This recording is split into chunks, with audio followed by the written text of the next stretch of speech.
Here we are for Aesop's Fables. The next couple of stories here. There's the gardener and his dog. The gardener was drawing water at the well to water his garden plants. His little dog was jumping and barking on the well curb until he lost his balance and fell in. The well curb is where they put rocks around the well to keep you from falling in. And here's the dog jumping around. Hearing the splash, the gardener quickly drew off his clothes and descended into the well to rescue his dog. That's pretty scary. Just as he was bringing the struggling and slippery animal to the top, the ungrateful wretch bit his master's hand. "Why, you little monster!" exclaimed the gardener. "If that is your idea of gratitude to a master who feeds you and pets you and treats you kindly, then pull yourself out of the well." With that, he dropped the dog right back into the well again. Ugh. Here's the application. Don't bite the hand that feeds you. I hope Raleigh heard that story. He's right over there. The angler's a fisherman. The angler and the little fish. An angler, after a long day's toil, had nothing to show for his plans but one small fish. As he was taking the perch off the hook, the fish spoke. "Spare me, good fisherman. I am so small that I will make you but a sorry meal. Throw me back into the river, and later, when I am grown bigger and worth eating, you may come here and catch me again." "No, no," said the wary angler. "I have you now, but if you once get back into the water, your tune will be, 'Catch me if you can.'" Here's the application. Beware of the promises of a desperate man. Here's the story called The Fawn and Her Mother.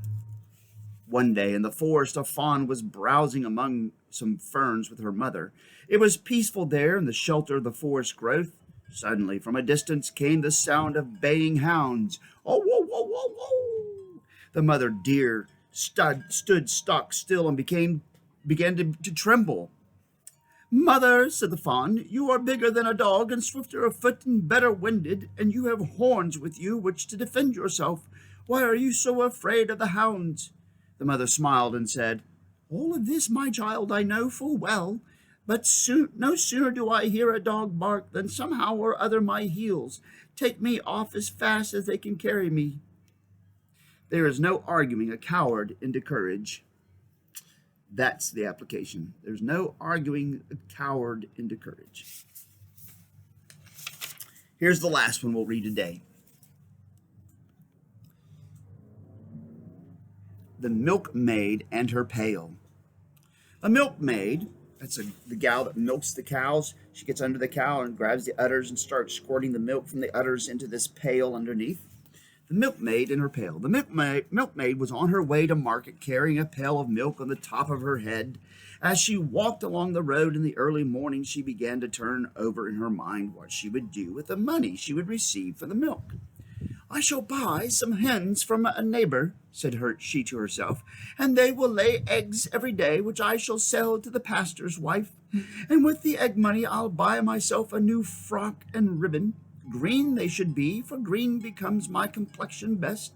And in this lovely green gown I will go to the fair. All the young men will strive to have me for a partner. I shall pretend that I do not see them. When they become too insistent, I shall disdainfully toss my head like this. Huh." As the milkmaid spoke, she tossed her head back, and down came the pail of milk, spilling all over the ground, and so all her imaginary happiness vanished. Nothing was left but an empty pail and the promise of a scolding when she returned home. The application: do not count your chickens before they are hatched. That was Aesop's Fables. Back with more later. Bye-bye.